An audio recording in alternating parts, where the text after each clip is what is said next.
নমস্কাৰ ছাত্ৰ-ছাত্ৰীসকল আজি আমি দশম শ্ৰেণীৰ বৃত্ত সম্বন্ধীয় কালি যেটো অধ্যায় আছে অৰ্থাৎ এই অধ্যায়টো তোমালোকৰ 12 নম্বৰ অধ্যায় আৰু আজি তাৰ বিষয়ে যেবিলাক এমসিকিউ হ'ব পাৰে সেইবিলাক আমি ডিসকাস কৰিম এতিয়া সব প্ৰথম প্ৰশ্নলৈ আহিছো 8 r ব্যাসাৰ্ধযুক্ত এটা বৃত্তৰ p ডিগ্ৰী অৰ্থাৎ p ডিগ্ৰী বুলি কৈছে কোণ এটাৰ বৃত্তকলাৰ কালি হ'ব অৰ্থাৎ ব্যাসাৰ্ধটো r আৰু কিমান ডিগ্ৰী কোণ কৰে বুলি কৈছে p ডিগ্ৰী কৰে কোণ কৰে বুলি কৈছে তাৰ এই বৃত্তকলাটোৰ কালি কিমান হ'ব Option A is P by 180 degree into 2 twice pi r. B is P by 180 degree into 2 pi r square. And C is P by 360 degree into 2 pi r. And D2 is P by 720 degree into 2 pi r square. It is so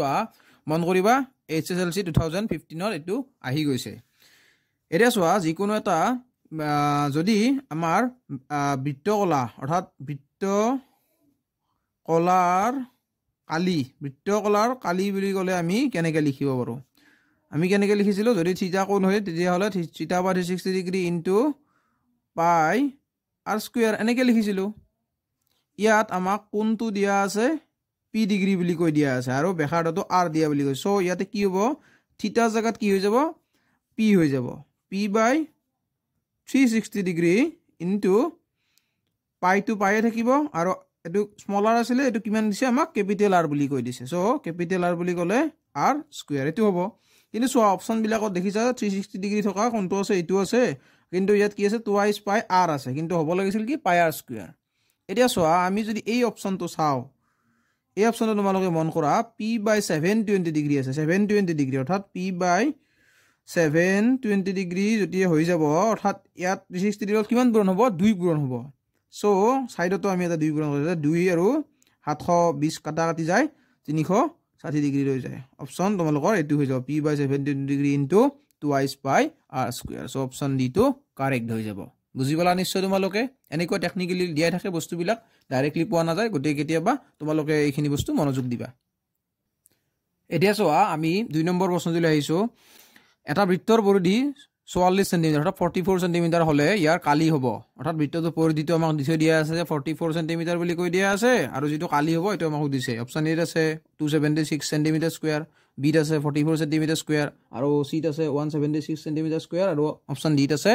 154 centimetre square এতিয়া so আমাক এটো দিয়া আছে কি বৃত্তৰ পৰিধি দিয়া আছে পৰিধি কি টুৱাইস পাই r মানে আমাক দি থৈ দিয়া আছে 44 বুলি দি থৈ দিয়া আছে সো আমি যেতিয়া এইখিনি মানবিলাক বহাই দিম 2 into pi মানে কিমান 7 ভাগৰ 22 অৰ্থাৎ 722 by 7 into r equal to 44 এটো হৈ যাব আৰু যদি আমি এটা কি কৰো এই যিখিনি বস্তু আছে এইখিনি বস্তু আমি মাল্টিপ্লাই কৰি দিলে হৈ যাব 44 by 7 into r equal to 44 আৰু যদি আমাক r টো অকলে লাগে এফালে 44 থাকিল ইয়াত 44 টো পূৰণ হৈছিল ন গতিকে এটো হৰণ হৈ যাব আৰু 7 টো ওপৰত গুছি যাব So 44 কাটা কাটি গল so r equal to কিমান হৈ গল 7 হৈ গল 0 সেন্টিমিটার দিয়া আছে r equal to 7 সেন্টিমিটার হৈ যাব আকো আমাক কি দিছে কালি দিছে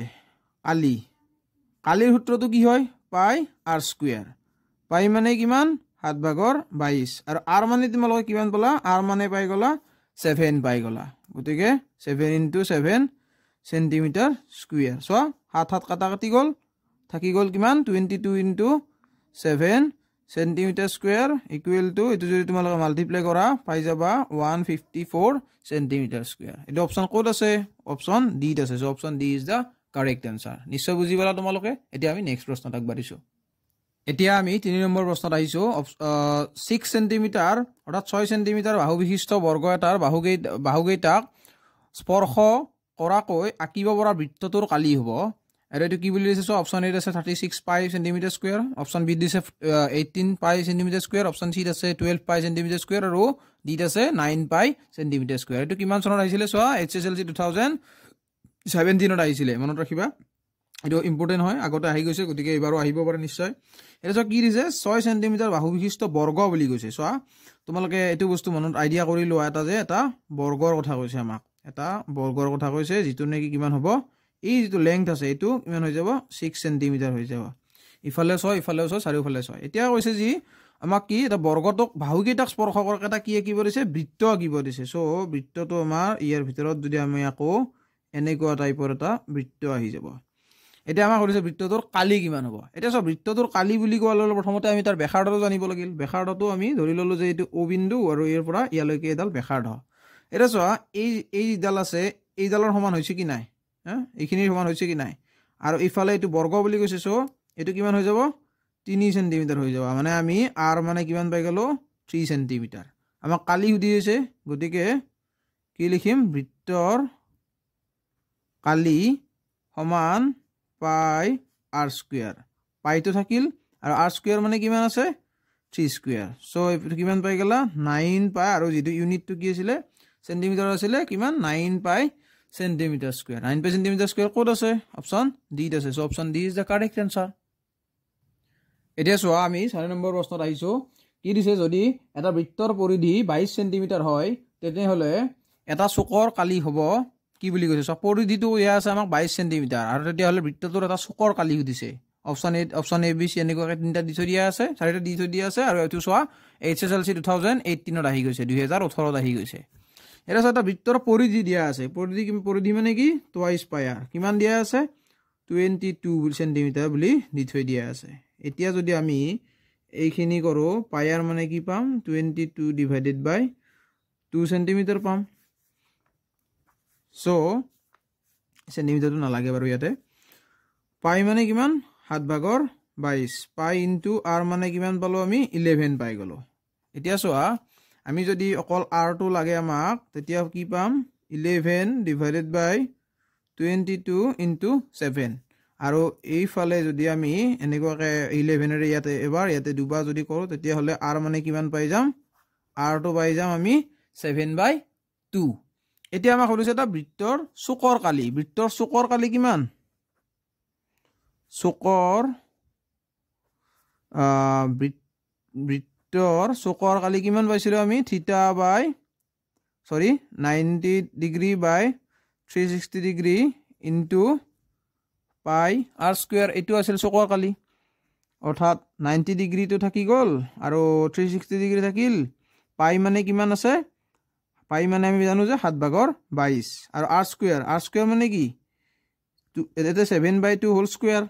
92 ইয়াতে এবাৰ আৰু ইয়াতে 4 বাৰ 1/4 থাকি গল ইনটু 22/7 ইনটু 7/2 এটো যদি দুবাৰ কৰি দিও আমি 7/2 এটা সোয়া 7 কাটা কাটি গল 2 এটোৰে 11 বাৰ গল এতিয়া ওপৰত থাকি গল 11 ইনটু এটো আৰু 7 আৰু 4 ইনটু 2 অৰ্থাৎ তোমালোক এটো যদি সোয়া কি পাম আমি 77/8 সেন্টিমিটাৰ স্কয়াৰ এটো কোড আছে অপচন 8 আছে so option A is the correct answer বুজি পালা নিশ্চয় তোমালোকে এতিয়া চোৱা আমি 5 নম্বৰ প্ৰশ্নত আহিছো বৃত্তৰ কেন্দ্ৰত কোণটোৰ মাপ ডিগ্ৰী মাপ কোণটোৰ ডিগ্ৰী মাপ 1 বুলি কৈছে অৰ্থাৎ কেন্দ্ৰত কিমান ডিগ্ৰী কোণ কৰে বুলি কৈছে 1 ডিগ্ৰী কৰে বুলি কৈছে আৰু বৃত্ত কলাটোৰ কালি কিমান হ'ব এটো সুধিছে এতিয়া চোৱা আমি জানো যে কি বৃত্ত কলাৰ কালি সমান কিমান আছিল থিটা বাই 360 ডিগ্ৰী ইনটু 2 পাই r স্কয়াৰ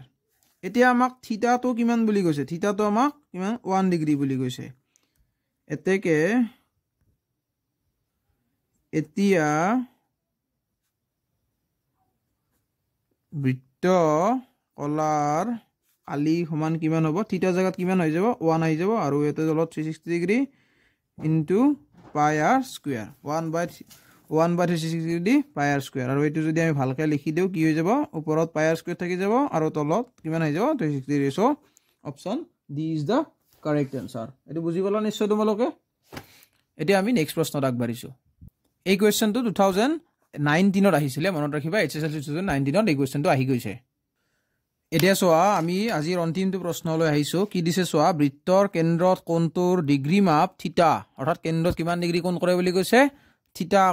ডিগ্ৰী কোণ কৰে বুলি কৈছে বৃত্ত কলাটোৰ চাপৰ দৈৰ্ঘ্য দিছে এটা মানে তো এটা বৃত্ত আছে এটা বৃত্ত আৰু কেন্দ্ৰত কিমান ডিগ্ৰী কোণ কৰে বুলি কৈছে ধৰিলা থিটা ডিগ্ৰী কোণ কৰে বুলি কৈছে এই কোণটো থিটা এই যেটো বৃত্ত চাপ ইয়াৰ পৰা ইয়ালৈকে যিখিনি ডিসটেন্স হ'ব এই ডিসটেন্সটো কিমান হ'ব আমাক সুধিছে অৰ্থাৎ এই যেটো দূৰত্ব এখিনি হিমা সুধিছে এটা আমি কি জানো বৃত্ত চাপৰ দৈৰ্ঘ্যৰ যিটো সূত্ৰ আছিলে এইটো কি আছিলে থিটা বাই 360 ডিগ্ৰী ইনটু টুৱাইচ পাই আৰ এইটো আছিলে টুৱাইচ পাই আৰ আছিলে ঠিক আছে এতিয়া ইয়াত চোৱা থিটাটো থিটাই দি থৈ দিয়া আছে অৰ্থাৎ এইটো যদি আমি ভালকৈ লিখো কি হৈ যাব থিটা বাই 360 ডিগ্ৰী ইনটু টুৱাইচ পাই আৰ ঠিক আছে এই অপশ্যনটো ক'ৰবাত দেখা পাইছা নেকি তোমালোকে অপশ্যনটো ইয়াত নাই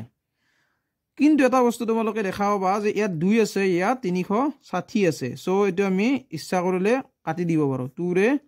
ইয়াত এবাৰ গ'ল আৰু ইয়াত কিমান বাৰ যাব 180 বাৰ গুচি যাব সো থিটা বাই 180 ইনটু পাই আৰ এইটো হৈ যাব পাৰে ঠিক আছে এইটো চাম আৰু এইটোক যদি আমি সজাই লিখো থিটা ইনটু পাই আৰ থিটা পাই আৰ আৰু তলত থাকি যাব 180 ডিগ্ৰী এতিয়া এইটো চোৱা থিটা পাই আৰ ডিভাইডেড বাই 180 ডিগ্ৰী তো ক'ত আছে অপশ্যন বি ত আছে so option B is the correct answer আশা কৰোঁ তোমালোকে ভিডিঅ'টি চাই ভাল পালা আৰু যদি ভিডিঅ'টি চাই ভাল পালা তেন্তে লাইক কৰিবা আৰু চেনেলটো সাবস্ক্ৰাইব কৰি থৈ দিবা লগতে লগৰ বন্ধু বান্ধৱীবিলাকৰ লগত শ্বেয়াৰ কৰিবা আগলৈ এনেবিলাক ভিডিঅ'বিলাক পাই থাকিবৰ কাৰণে তো ঠিক আছে ধন্যবাদ আজিলৈ ইমানখিনিয়ে আছিল আগলৈ ভিডিঅ'বিলাক চাই যাবা বুলি আশা কৰিলোঁ